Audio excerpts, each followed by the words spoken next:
Okay. There you go. Okay. So I was just saying that the application and grant that we made to you a couple of years ago, last year? Last year, yeah. Okay, it seems longer. Was for your overall programs, and you have Silver Saddles, Horsetails, Miles of Smiles, Day of Healing. See any others? If you could just refresh our board in terms of what those different programs are and what they do. Sure, I'll take that. So our therapeutic writing program serves those that are 3 through 49, and they serve anyone with a diagnosis. And we have 2 certified PATH instructors, although we are no longer considered PATH certified just due to the ability to get new instructors in, which we are in great need of because our program is growing after our hiatus during COVID. We have been doing low touch riders, which means mostly independent riders, a lot of depression, anxiety, PTSD, less severe cases of, cerebral palsy, and also a lot of our autistic spectrum friends. So many of our riders are riding currently. We have 53 riders in total, which includes our Silver Saddles program. And that program is for riders 50 plus. They do not have to have a diagnosis. They are there to engage in similar learning of horsemanship skills, but are doing different activities in regards to how they're building their core muscles, their movements, and also cognitive learning skills. So our younger riders with diagnoses are also doing skill sets such as colors, letters, numbers, horse tack and groom, horsemanship skills, learning riding, and also being able to do games and activities during their lessons, whereas our Silver Saddles riders are not doing all those extra fun things, but enjoying themselves nonetheless. Our Miles of Smiles program is where we take out our mini horses. We have 2 mini horses, and they go out into our nursing home facilities and visit with the elderly who were not able to get out as much this past year or 2 years, I guess it's been. And they are there just helping build relationships and also serving our community in those capacities. We are also visiting schools and summer camps this summer with our mini horses, which again is to get out into our community and let people know about our Horsetails program, which is for readers in grades 3 through 8.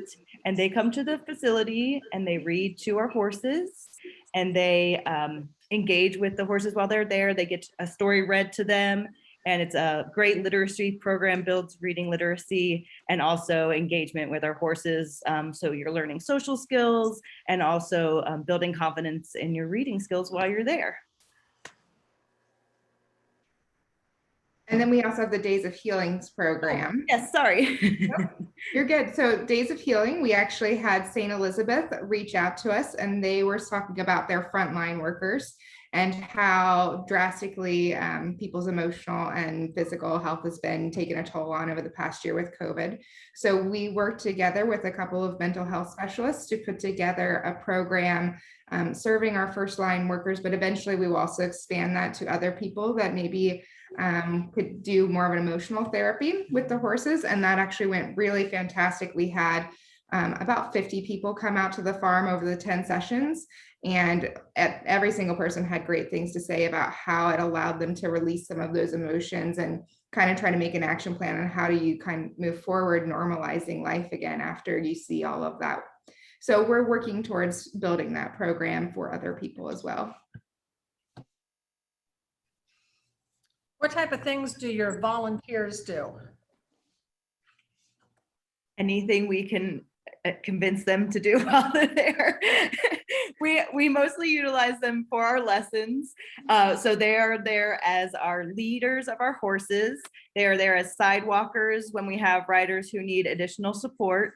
They are also there to help our instructor. So we have an instructor assistant when we have enough volunteers that can help set up the arena or assist the instructor while they're in the facility during lessons. And then we also have caretaking volunteers who are there to help with our equine therapy horses. And they are doing all of the fun cleaning and caretaking, grooming, picking, and things of that nature. We also do work days where we come out and do big projects. Recently, we've done a ton of fence repair and painting. And they also help with our special events, such as horsetails being in the facility to guide our readers and make sure they are staying safe while they're around the horses, and also doing our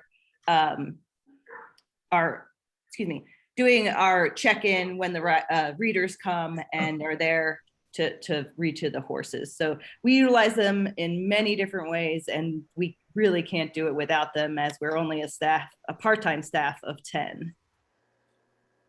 We have about 100 volunteers annually. Currently, I have 56 volunteers. So that's almost one per rider. How do you work the finances? Because I know horses require a lot of money to keep, and feed, and take care of, the vet bills and everything. So do you charge anyone who participates in one of your groups, or are all of them free? How do you have any buy-in from any of the participants?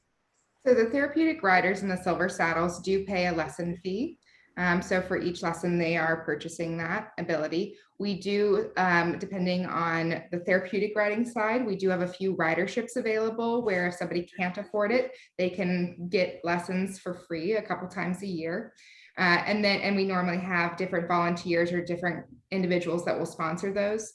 Then with our therapeutic, with our Days of Healing, that was also a paid program. So we have a nonprofit price point and we have a corporate price point that we will be offering. And then for the horsetails, we typically get enough grant money in. We have one particular grant that has been helpful in being sure that we have what we need. And it's really a low cost program. It just is a staff member there, and then the library supplies the books for us. Then from there, with the Miles of Smiles and the summer camps, we have been able to get grant money as well. And then we have several people that are doing donations for different programs. What's the average amount that you would charge someone for a riding session? Rachel, I'm going to kick that one to you for a sec because you're the one that's doing the invoicing. Yeah, absolutely. So it's $35 per lesson for silver saddles and $30 for our therapeutic riding riders. And we bill those in 10-week sessions. So we have 4 10-week sessions during our year. And like Rachel said, we have generally 1 or 2 riders who will get scholarships or riderships during that time frame for each session. And the cost that we are charging is about 30% of what it actually costs to provide the lessons. So our fee for service, we try to keep it very reasonable. We don't want to price anybody out of being able to ride. So we do a lot of fundraising as much as we can in order to provide those lessons. Do you still have the, I'll say the sharing program or boarding program with Camp Ernst, or with, what was it? Cincinnati Therapeutic? We do not have any current partnerships with Cincinnati Therapeutic or any boarding programs. That's more of an insurance issue. It becomes a greater liability to offer any boarding services. But we keep our stables pretty full, even though we aren't boarding any horses, because it takes several horses to do the programs that we have right now. We also do, half of our herd is on care lease. So what we do is if they are under 15, a lot of times we will purchase those horses. Most of the time we have donors that will go out and purchase the horses for us. And if they are over 15. I didn't catch that. Okay. Are we Oh, frozen? yeah. I think we might be. Can you hear me Frozen. now? Can you hear me now? You can? Yes. I think we might be frozen. Oh, Oh. okay. I can hear you guys now. Are you guys Yes. able? Okay. So Yes. we have a care lease program. And so half of our herd is care leased, which means that we provide the care of those horses for the time frame that they are usable in the program. And then their owners have agreed at the time that they are no longer usable for the program to take them back. So that way we're not maintaining horses. We only have one horse that has been there 20 something years that's staying there as a retired lady, and she does the grounds programs. But other than that, if they are not usable fully in our program, they get rehomed fairly quickly within 3 months. Okay. Did you guys get any PPP last year or any sort of? Yes, we got 2 PPP loans last year. The first one has already been forgiven. The second one, we're just waiting for the documents to come through. They were both fully forgiven though, because we were able to maintain our staff and we were able to actually grow the amount of programs and the staff that we had in that time frame. We tried very much to adjust to the world that was COVID and still maintain giving back to the community and maintain our staff. And how many people did you serve in 2020? Jump in. We had 138 therapeutic riders last year. And we served 61 riders through our Silver Saddles program. The Horsetails program, our numbers held really well, considering we were at about 277 readers came to Horsetails. In the previous year, we had over 400 that came, so it definitely, impacted us, but we were still pleased with the numbers that we were able to serve. And last summer, we had our summer camp program took the biggest hit. We only had 14 individuals out for that program. So that's why we kind of retooled our summer camp program for this year to where our minis go out into the community instead of people coming to the farm.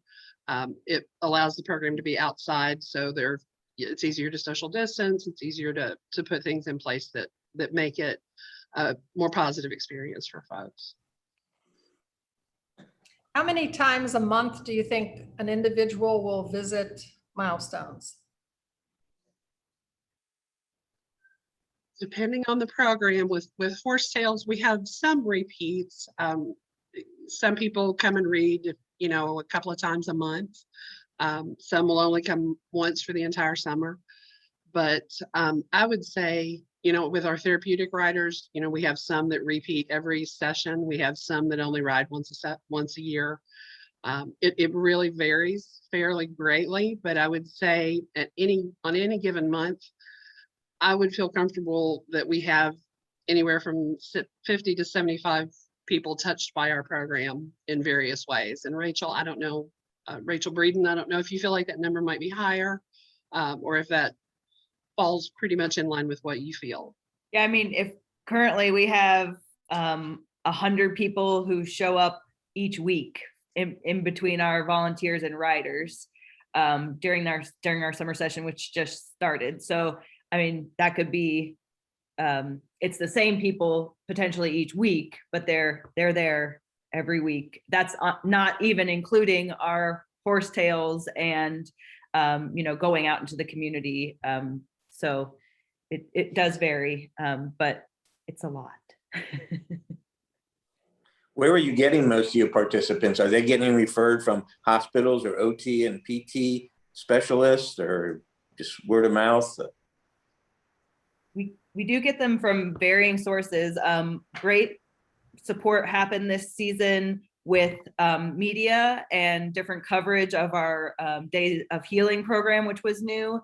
And that sparked a lot of interest from our community. So many people in our community, when they hear about us, say, oh my gosh, you're right in our backyard and we didn't even know that you were there. Which is something we obviously, as a nonprofit, it's hard to have a bunch of marketing dollars to support that endeavor, but word of mouth and different media exposure has really helped this year to get us more riders and volunteers. We also do different volunteer recruitment sites, like UC's recruiting volunteer site, and also there's a volunteer match website that we use. But I will say greatly word of mouth is how we generally recruit, because once people arrive at our facility, they feel instantly like they're part of a family that's there. We strive really hard to make people feel comfortable and welcome and safe. And I think that rings through when people are there. They call it their safe space, and they use us as their retreat, because it's nice to get away from the world and come and help others. It really makes a difference. Frank, do you have any questions? Well, I think it's a wonderful program. Question, do any of the races, like your major races, like the Derby, what have you, or I think in the equestrian things going on in the Olympics, do they have any influence on your programs? No, they do not. Right. Well, go ahead, Susan. You might have a better. I was just going to say, I think it definitely sparks an interest in it, just generally speaking, and I look forward to the Olympics myself. So I'm thinking that we'll definitely see some interest there. The Derby, we at one point tried to have an event, a special event fundraiser close to the Derby with a tie-in, but in Kentucky, the Derby has kind of it's almost a holiday for the entire state, and everybody loves horses that day, and we did not have a lot of success when we tried to do an event close to the Derby, because so many people do Derby events. But we definitely, it ebbs and flows. Whenever there's something in the news about horses, it seems like there is a slight uptick. But I think the Olympics, if we can spin that a little bit, I think that's going to be something that we see the benefit of. Thank you. You guys have any questions for us? I cannot think of any off of the top of my head. That's okay. I'll say our board meets next Wednesday, July 28th, and we like to get back to everybody within a week of the meeting. So the first week in August, you'd be hearing back from us at the latest, if not earlier. That We sounds really great. appreciate your time, and thank you so much for accommodating us virtually and taking Yes. time to learn about our program. It's a very meaningful program for so many people, and we appreciate it. Well, Okay, thanks for me. thank you. Pleasure to meet you. Have See a ya. lovely day. You too. Bye-bye. Bye.